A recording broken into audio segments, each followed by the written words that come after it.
우리의 구원을 오늘 본문은 본질상의 진노의 자녀에서 하나님의 풍성하신 그 자녀로 예수 그리스도와 함께 살리셨고 예수 그리스도와 함께 하늘에 앉히셨고 또 우리의 존재는 예수 안에서 그 은혜의 지극히 풍성함을 오는 여러 세대에 나타나게 하려 하심이라.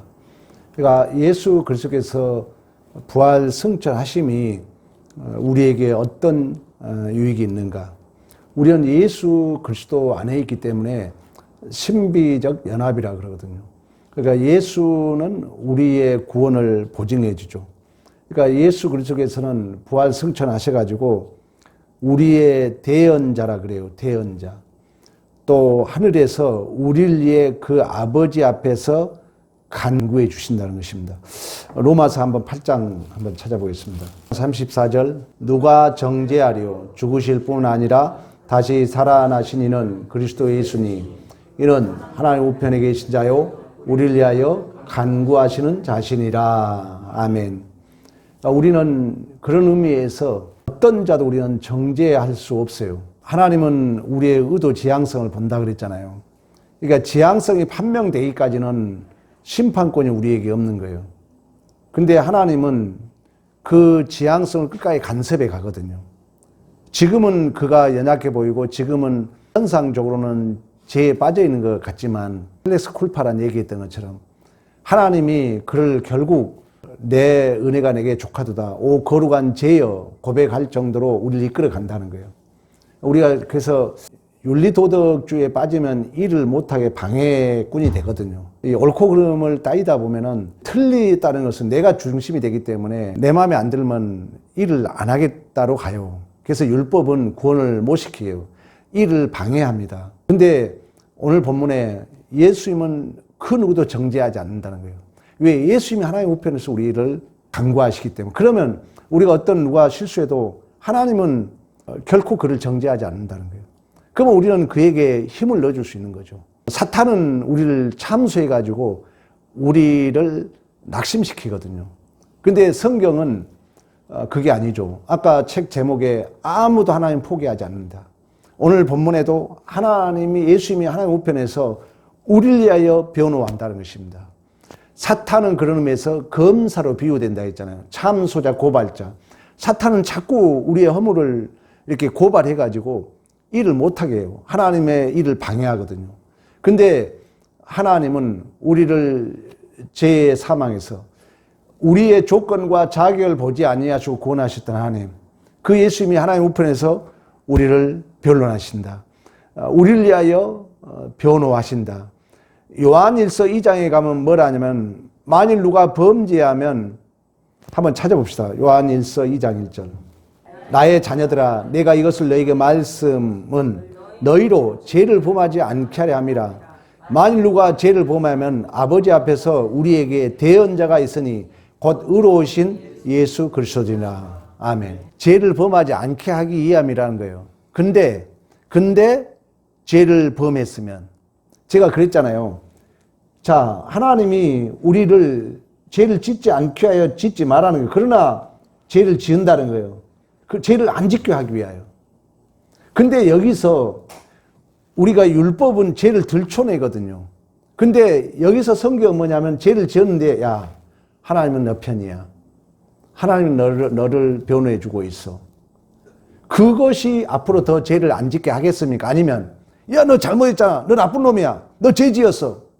이게 더 죄를 안 짓게 하겠습니까? 성경 얘기는 은혜 원리라는 거예요. 죄를 지었는데 오늘 뭐라고 합니까? 죄를 안 짓기 위하여 야 누가 범죄했다 할지라도 야 하나님 너 편이야.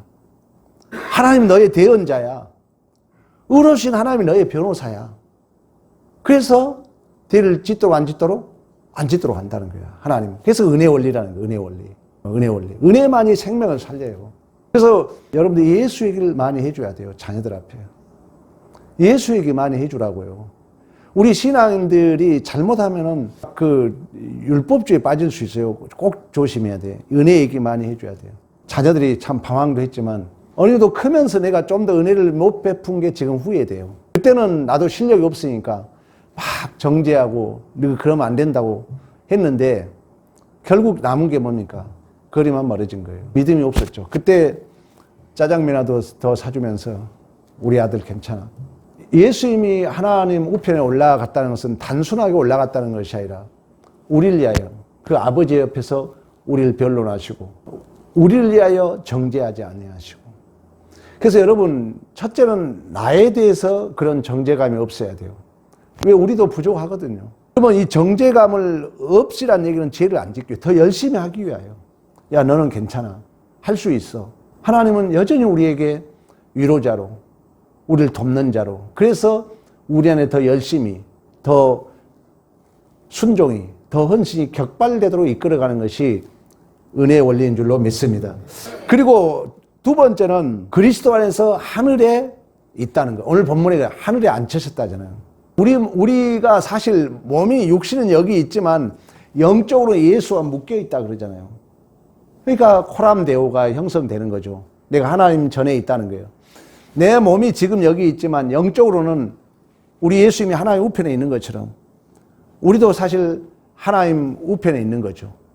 그걸 영적으로 해석하면 성신, 성령이 지금 우리와 함께 하신 줄로 믿습니다. 그래서 오늘 본문에 구원받은 자는 예수 그리스도 안에서 어디에 앉히셨다고 그래요?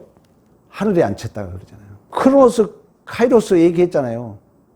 우리는 이미 완료되어 있는 승리가 판명성, 계시의 판명성이라고 그래요. 어떻게 보면 여러분들이 내가 구원을 만들어 가는 것이 아니라 있는 것이 완료된 구원이 차츰차츰 나에게 가까이 오고 있는 거예요. 그러니까 어떻게 보면 내가 더 확연히 멀리 있던 것이 가까우는 차원이라 여러분이 이해한지 모르겠어요. 그렇지 내가 내 노력으로 사실 만들어간 것이 아니에요. 엄밀히 말하면. 이게 더 개혁주의 설교예요. 이미 우리는 완료된 구원이 내 어떤 삶을 통해서 내 그 신앙생활을 통해서 그 영적인 눈이 더 확연히 투명해지는 거지, 어떤 면으로 보면 내 노력을 통해서 내 구원을 만들어가는 차원은 아니라는 거예요. 이미 우리는 주님 안에서 완료된 거예요. 우리 구원이 사실. 그러나 이제 그 구원이라는 것은 단순하게 물리적인 것이 아니라 관계에 있잖아요. 그러면 그 하나님이 누구신가를 구체화 실체화를 하나의 은혜로서 더 깊고 넓도록 내 안에 쌓여가는 것이지 없는 구원을 내가 사실 만들어가는 차원은 아니라는 거예요. 그래서 우리는 이미 완료된 구원이 차츰차츰 내 안에 가까이 오고 있는 거예요. 그리고 우리는 그 예수와 함께, 우리 예수님이 하나의 우편에 계신 것처럼 오늘 읽었던 6절에 그 얘기 하잖아요. 그리스도 안에서 우리는 하늘에 우리도 지금 동행하고 계신 줄로 믿습니다. 또 다른 의미는 이처럼 우리 예수님이 하나님 우편에 계신 것처럼 영적으로 우리도 예수님과 하나 계시지만 시공간적 완료, 묵시문학적이란 건 뭐라 했어요?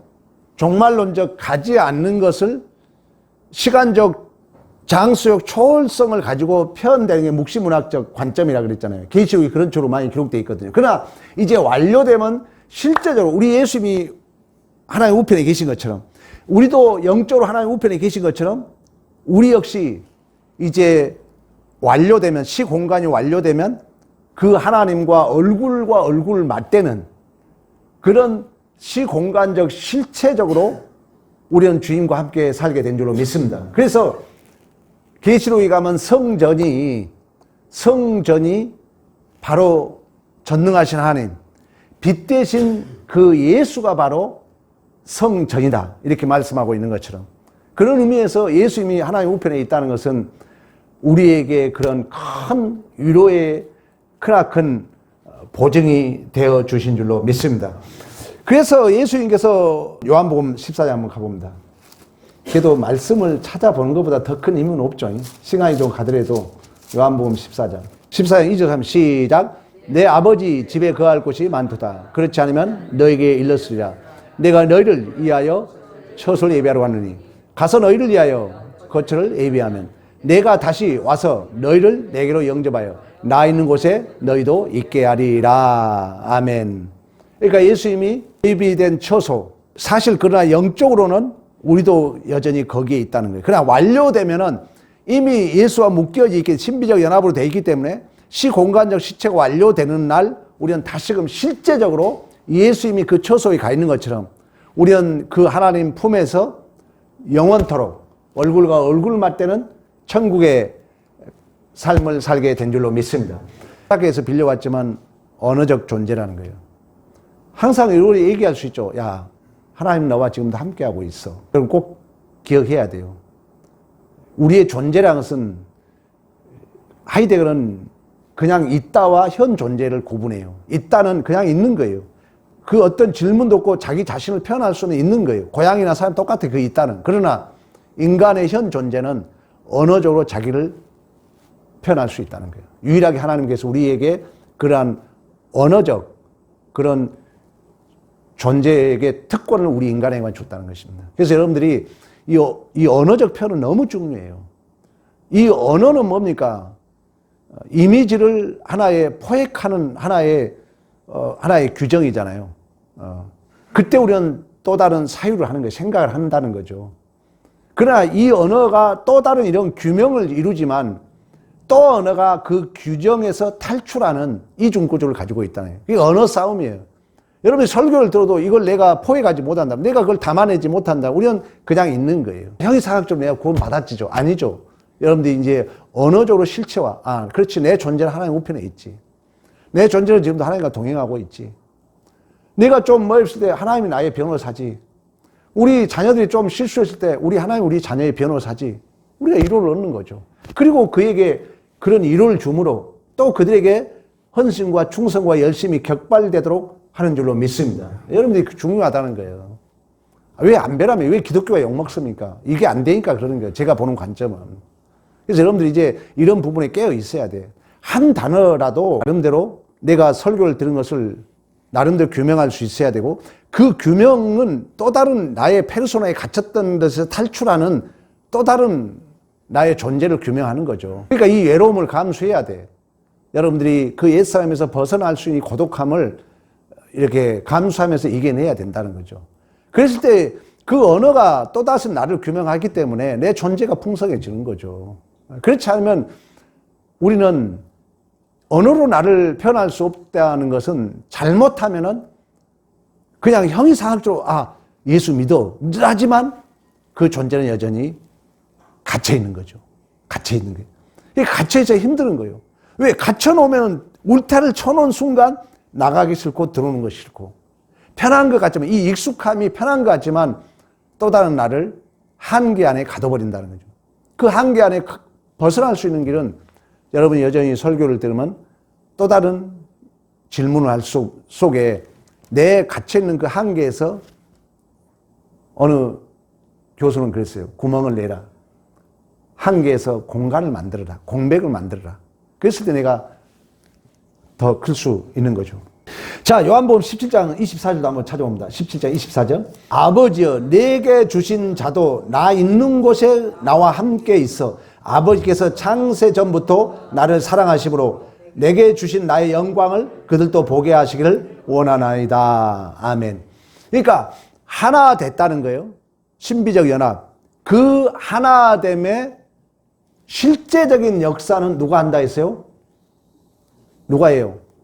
성령이 하는 거죠. 성령이 하는 거죠. 성령이 나를 묶여졌고, 대제사장전 기도라고 그래요. 17장을 16장에 성령 얘기하잖아요. 성령이 와서 생각나게 기억나게 가르쳐 주리라 하면서 성령을 통해서 우리가 하나 된다는 거예요. 그래서 아버지에 있는 곳에 그들도 함께 있기를 원한다. 그곳이 공간적 시간 장소적 실체는 하나의 우편이지만 지금 영적으로는 누가 내 옆에? 성령이 계신다는 거죠. 성령이. 이처럼 예수 그리스도께서는 우리를 위하여 아버지와 중보하시며 승천으로부터 우리의 영화가 결론되어진다, 이런 얘기를 해요. 그러니까 예수님께서 이제 승천하셨던 것처럼 우리도 최종적으로 그러니까 영적인 의미를 잘 기억해야 돼요. 완전한 이제 없음의 자리로 가는 거예요. 그러니까 없음으로 간다는 그 역설은 하나님으로 완전히 내가 채워짐이죠. 채워짐.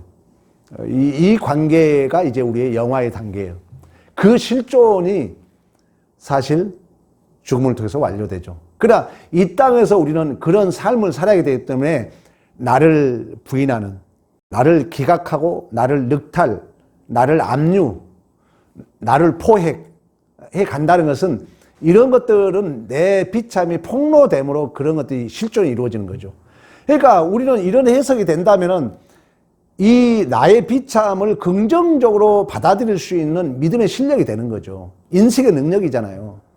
근데 이것을 뭐 어떤 강요나 너 자꾸 뭐 그 죄를 지어라가 아니라 아까 읽었잖아요. 죄를 짓게 않게 하기 위하여 너를 변론해 준다 그러잖아요. 죄를 지을게 않기 위하여 너를 죄를 지었다 할지라도 내가 변론해 준다 그러잖아요. 그게 맞는 거죠. 펠렉스 쿨파가 나오는 거죠. 거룩한 죄가 나오죠. 그런 것처럼 하나님이 우리가 우편에 계신다는 것은 실제적으로 오늘날 성령이 내 안에 계셔서 함께 하심으로 자꾸 우리가 영화의 단계에 이르도록 이제 그 관계가 인물로 표현하면 구약 성경의 4대 족장 마지막 족장 누구라 그랬어요? 요셉이에요. 그러면 요셉이 그 이방인 애굽 보디발이 하나님과 동행을 봤다 그러거든요. 봤다 그래요. 그러면 그 39장 얘기지만 이제 50장 49장에 가면 그걸 다시 해석해 줘요. 요셉은 항상 누구를 주어대도록 하나님이 이랬다는 거예요. 하나님이 이랬다는 거예요. 하나님이라는 거예요. 그러면 내가 언어적으로 항상 이건 어떤 여러분 솔직히 나는 철학에서 빌려오지 맞는 얘기잖아요. 언어적으로 요셉은 아마 그랬을 거예요. 아, 하나님이 아마 물어봤을 거 아니에요. 주인이. 야, 너 이렇게 팔려왔는데 그런 말은 성경 없죠. 우리 추론해 볼 수 있잖아요. 그 보디발 나 같으면 안 물어볼 거 아니에요. 야, 너 어떻게 해서 너 그렇게 인물도 잘나고 너 참 이렇게 성실하면 여기까지 팔려왔냐. 내가 옛날 노가다 할 때 그 대리가 나한테 그러더라고. 야, 당신은 화이트 칼라 체질인데 왜 여기까지 왔냐. 그래 내가 막 포장마차고 이렇게 왔다 오겠더니 나한테 그걸 물었던 기억이 나요. 그 이제 과정을 거쳐서 참 여기까지 온 것은 하나님의 은혜인데 보디발이 아마 요셉에게 물었을 거 아니에요. 근데 그때 요셉이 아이 그 나쁜 놈의 형제들이 나를 왜 이렇게 했어요? 그랬겠습니까? 하나님이 나를 뜻이 있어서 이렇게 했겠죠. 내 생각이 그랬을 것 같아요. 그러니까 보디발이 보기에 항상 하나님이 그와 함께함을 보았더라 그러거든요. 여기서 가장 중요한 게 뭐라고요? 우리의 사용하는 언어야, 언어. 우리 꼭 기억해야 돼요. 그가 아마 그랬을 거 아닙니까? 하나님이 나를. 그러면서 또 내가 입으로 고백했기 때문에 언어는 내 존재를 가장 압축한 단어라고 그래요. 어느 철학자는 그런 얘기를 해요. 그러면 그 요셉이 언어로 이 모든 것을 하나님이 이랬다 하면은 그 존재 역시 인격적인 부분에 막 일하면서 투덜대면서 했겠어요? 하나님이 이랬다는 그런 고백이 있었다면 아마 일도 성실하게 했겠죠. 그러니까 그 보디발이 하나님이 동행하였더라. 또 요셉이 자꾸 하나님 하니까 또 그 존재가 궁극적으로 책임질 자는 누구예요? 하나님이잖아. 그러니까 하나님이 하도 요셉이 하나님 하니까 요셉을 보고 하나님이 또 그 요셉을 보고 그 보디발의 집에 소유물까지 축복하신 줄로 믿습니다. 그래서 여러분들이 하나님 얘기하면 하나님이 책임진다니까. 여러분 내가 적절한 얘기 들었잖아요. 아니 금메달 딸 실력도 없는 자에게 하나님이 너 금메달 땄어. 먼저 금메달 걸어줘 버렸어 목에. 그러면은 내 실력을 보고 더 염려할 사람은 나보다도 하나님이 더 아이고 저 아들에게 내가 금메달 목걸이 걸어줬는데 저 아들에게 내가 의인이라고 칭해줬다면은 노심초사 내 존재와 인생을 하나님이 더 간섭하시고 하나님이 더 복되게 인도해 가실 줄로 믿으면 우리의 존재라는 거예요. 아모르 파트죠. 염려할 게 뭐 있습니까? 내 인생이 가벼워지는 거죠. 여기에 우리가 누리는 진정한 평안, 세상이 줄 수 없는 평안을 누리게 된 줄로 믿습니다. 세 번째는 이처럼 예수 그리스도는 그 보증으로 우리에게 누구를 보내줬다? 성령. 인간은 어려적 동물이라는 거예요. 철학에서 빌려온 내용이지만 우리는 쓸 수 있잖아요. 맞는 얘기잖아요. 그래서 여러분들이 신적 보증, 신적 확증. 이런 단어는 얼마 써도 좋죠. 야, 누구야? 너 하나님이 너 실패할 수 없도록 너 복되게 인도하려고 성령이 보존으로 와 계셔. 왜 이런 얘기 못 합니까? 해야죠, 여러분들이. 안 하면 그 사람은 그냥 존재로 있는 거예요. 세상 사람과 구별이 없는 거죠. 그러나 우리는 내 존재를 표현할 수 있어야 된다는 거예요. 다른 있다와 다름이 뭐예요? 언어를 줬다, 하나님이. 이건 제가 지금 철학에서 빌려온 겁니다. 여러분 이해하고 들으세요. 근데 인용하는 거예요. 그 교수도 그래. 내가 아무리 가르쳐도 여러분들 이걸 여러분 걸로 만들어서 응용해라. 나 응용하는 거예요, 제가. 그리고 저도 어느 정도 이걸 동의해요, 솔직히. 왜? 맞는 얘기거든요. 왜? 인간이 유일하게 다름은 언어기 때문에. 또 심리학에서도 가장 큰 인간의 표현은 언어라 그러거든요. 그리고 세상 사람들이 여러분 물리적 얼굴 보고 예수 믿었다 합니까? 내 말 한마디. 말 한마디가 그래서 천냥빚을 갚는다 그러잖아요. 그래서 성령이 이제 우리에게 보증으로, 확증으로 우리 안에 내주하신 줄로 믿습니다. 요한복음 14장 한번 가봅니다. 16절. 내가 아버지께 구하겠으니 그가 또 다른 보혜사를 너희에게 주사 영원토록 너희와 함께 하리라. 그러면서 진리의 영에 대한 얘기합니다. 그리고 요한복음 또 16장 7절. 그러나 내가 너에게 실상을 말하노니 내가 떠나는 것이 너에게 유익이라. 내가 떠나지 아니하면 보혜사가 너에게로 오시지 아니할 것이요 가면 그가 너에게 보내리니. 아멘. 예를 들면요, 어제 우리 강사님하고 전도하면서 진짜 그런 얘기 했어요. 강사님, 우리가 여기서 동쪽에서 전도하면 서쪽에서 성도 보내줄 것입니다. 근데요, 하나님은요, 하나님 편을 들은 걸 기쁘게 여깁니다. 빈말이라도 여러분들이 지향성에 하나님 편을 들어야 돼요. 그러면 하나님이 역사한다니까요. 그 말을 성령은 들었을 거예요. 세세한 것도 하나님은요, 하나님 편을 들면 내가 하나님 또 편을 들어주는 거예요. 중요합니다.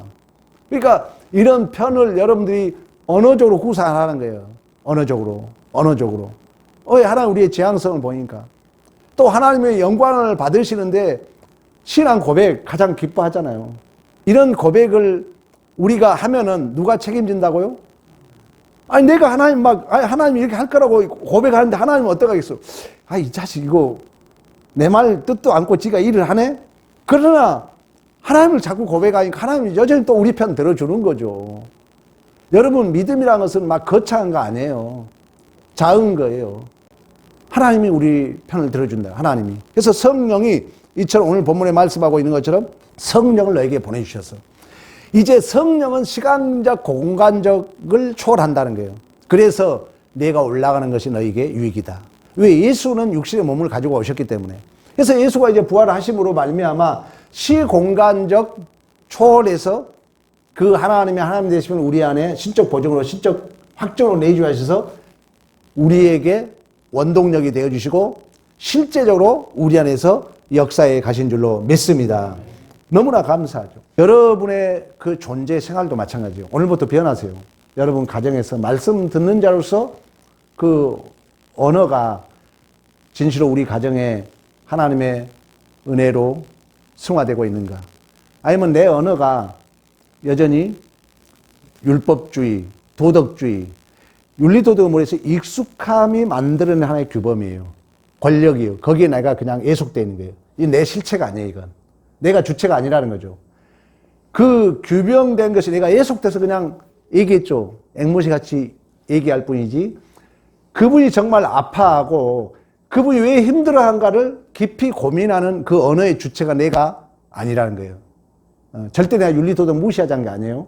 필요해요. 그러나 우리는 그 이상을 우리는 실현해야죠. 그 이상. 윤리도덕 생활하려면 절감이 훨씬 낫죠. 우리 기독교는 아니라는 거죠. 왜? 우리 예수님은 의인을 위해서 온 것이 아니라 죄인을 위해서 오셨기 때문에. 이제 이런 것들이 조금씩 쌓이면요, 여러분 존재는 변하죠. 그리고 그런 삶을 살게 되면은 조금씩 소문이 나가지고 성령이 이제 또 역사에서 아마 모든 역사가 더욱더 풍성하게 증거될 줄로 믿습니다. 예수님이 하나님 우편에 있는 것이 어떤 유익이고 어떻게 우리에게 실제적으로 이 성령이 적용된가를 확인하는 믿음의 승리가 있기를 간절히 축원합니다.